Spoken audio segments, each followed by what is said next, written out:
Hi, English 1301 students. I wanted to make you a couple videos in which I talked to you about The Thin Blue Line. This is another movie directed by Errol Morris. Came out in 1988. Documentary. Um, Kind of a classic in the field of documentary films. Kind of changed the way documentaries look, and his use of reenactments was very kind of original and influential, etc., etc. But the most significant thing about this film is the fact that it actually, once it was released, helped to get Randall Adams out of prison after being initially on death row and then subsequently in,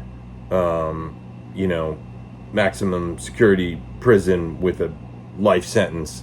And he'd been in prison for something like 11 years when he was finally released. And so Errol Morris just kind of stumbled in a way on this case. He was sort of trying to do a documentary about the death penalty, and he was talking to the psychiatrist that we encounter in the film called Dr. Griegson, who also goes by Dr. Death. And Griegson at some point encouraged him to talk to some of the inmates, and that's how he stumbled on to Randall Adams. I guess another thing to tell you about Errol Morris that's kind of interesting is that though he had made a couple of documentaries by this point in his career, and had gotten some real critical acclaim for some of his documentaries, he didn't make any money at it. And after making two that were very celebrated by critics, he had trouble getting another project made for many years. So he went into another profession, though he wasn't giving up on filmmaking, but he became a private detective. And it's just interesting, partly because though he wasn't well known when he made this movie, generally speaking, he was going to go on eventually to be an Academy Award-winning documentary filmmaker. But he also was apparently a very talented private investigator, and he kind of used some of those private investigating skills to look into this case, because I think when he started talking to Randall Adams, and then maybe some of the other people involved in this case, he started to realize something is wrong here, and he wanted to get to the bottom of what had really happened in this case. And this film is kind of his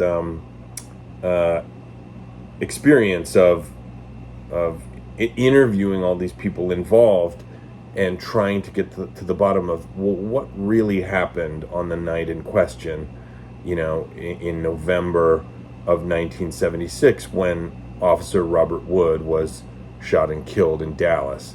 And, Morris is in Morris, I think at this point lived in New York, but he was in Texas researching all this stuff. But it was many years later. It was more than 10 years after the crime.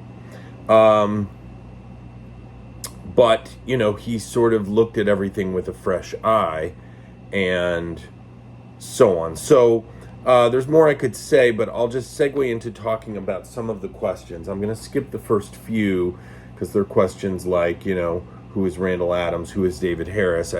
You should know those people. And what I would say is, Adams is the one who's first talking in the film, and he's in white. Harris is in orange, and those are the two main characters here.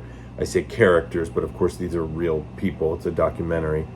One useful web page you could go to would be if you Googled The Thin Blue Line 1988 and then IMDb, in other words, Internet Movie Database, and clicked on the page for the full cast and crew, you will, and I'll try to put this a link to this in readings, etc.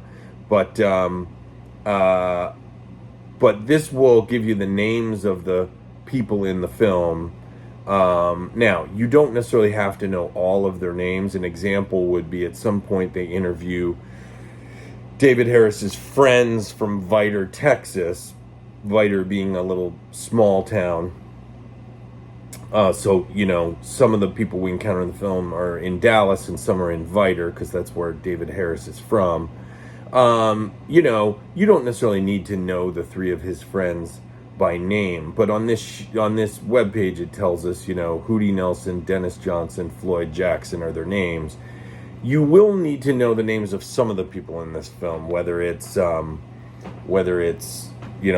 Randall Adams and David Harris, or it's like Adams' lawyers, Edith James and Dennis White, or the judge, Don Metcalf, or the witnesses against Adams, Emily Miller, Robert Miller, and Michael Randall, and others. But anyway, these videos might give you a sense of whose names I expect you to know, as well as my sheet of questions. If I mentioned Teresa Turco was Officer Robert Wood's partner, okay, a woman police officer in Dallas. So let's go to the questions, and I'm going to go right to number 4 and skip the first part, which is who is Robert Wood. That's obviously the officer that was killed. But I'm going to start with the next question, which is who is Teresa Turco, and what was her original statement on the night in question? How did her statement change at trial? So Teresa Turco tells us one thing about what happened the night of the shooting, and she tells us another thing about what happened in court, okay? And what she says are contradictory statements. I guess this is another important thing to say about the film, which is, excuse me, if the film seems at all confusing, part of why it might seem confusing, especially on a first viewing, is because you're getting contradictory statements about what happened that night. And in a way, what you have to do is figure out who's telling the truth and who's not. Because there's going to be some cases, and the next question we get to will be a perfect example of that, where both explanations of things can't be true. Either one is true and the other is false, or maybe they're both false, but they can't both be true if they're contradictory. So let's deal with that when we get to question number 5. But on question number 4, Teresa Turco was Robert Wood's partner, and on the night in question, the night that her partner was killed, when the other cops arrived on the scene, they interviewed her and took a statement from her, and she said that she saw through the back window of the car, and she said that the person driving was wearing a jacket with a fur-lined collar, okay? Now, she didn't say what the other person looked like,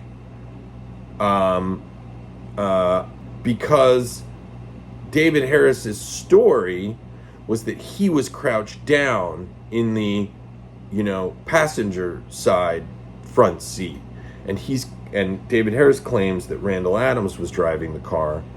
So she only saw the driver because she's at the back of the car. So she says the driver was wearing a fur-lined collar. Now, later in court, she gave a different testimony, which is that she said the person driving the car had bushy hair. Now, when Randall Adams is asked about this, he says there's a big difference between a fur-lined collar and bushy hair.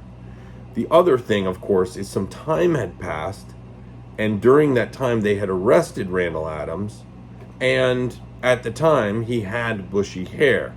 So what Adams says in the film is all they would have had to do was show her a picture of what I looked like, and she would have said, and they would have said, this is, the guy we arrested, and she would have said, oh, well, maybe it wasn't a fur-lined collar, it was bushy hair. Now, You could debate about whether one could confuse a fur-lined collar and bushy hair. I mean, I think if you think about it, they don't really look alike. But the other part is that David Harris gave a statement at one point about what he was wearing the night of the shooting. And he says that he was wearing a fur-lined collar. And he also made a statement, David Harris, about what Randall Adams was wearing that night. And he says Randall Adams was wearing a jean jacket, and a jean jacket has kind of a, cloth collar.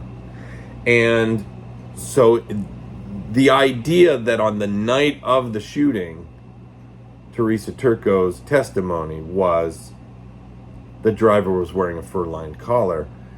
I mean, Harris claims, and Harris, of course, is also one of the people testifying against Randall Adams. But Harris, Harris says he was wearing a fur-lined collar. Harris says Adams wasn't wearing one.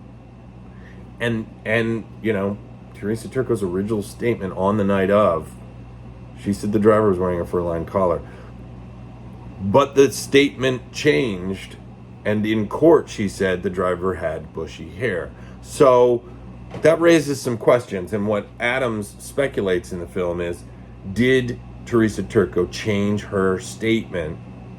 And the way he suggests it is once she came out of internal affairs. Now, that raises the question, what does that mean, internal affairs? Maybe you know what that means, maybe you don't.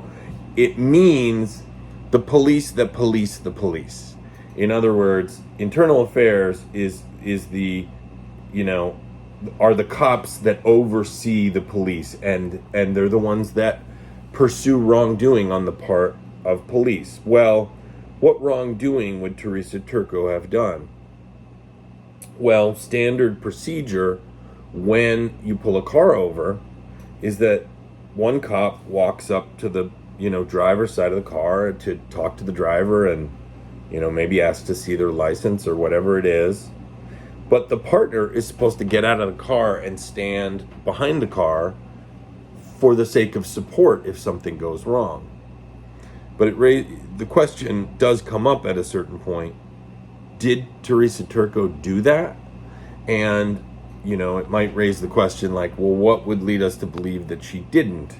Now, since we're not in class, normally I would sort of ask this as a question, but to cut to the chase, you might remember the thing of the milkshake thrown into the field, that there was a chocolate milkshake that was found 20 or something feet from the car that looked like it would have been thrown out of the passenger side of the police car. And the suggestion is Teresa Turco didn't do her job, didn't get out and stand at the back of the car. She was just eating her, Whataburger meal in the car. And then when the driver shot Robert Wood, she flung her milkshake out to sort of scramble out of the car. And the other details that would suggest that she hadn't done her duty were that, one, reportedly she was a really good shot, and she emptied her pistol at the car, but apparently didn't hit the fleeing car. But if she'd been standing behind the car, she would have hit it, because one, the car was going uphill. It was starting from a full stop. And she just would have had to pull out her gun and shoot it. But if she was, if she wasn't even out of the car, but she was literally eating, drinking a milkshake and eating a meal, and the car was pulling away just as she was scrambling out of the car, that might explain why she didn't hit it. It also might explain why she didn't get the right make and model of the car, etc. So the question is, in Randall Adams' mind, did the fact that she didn't follow procedure put her in a position where the department could put pressure on her to say, well, maybe any disciplinary action against you will be waived if you testify that the driver had bushy hair. It's a little bit of speculation, but I also think there's a lot of things pointing in that direction. I'm going to leave off here and make another video.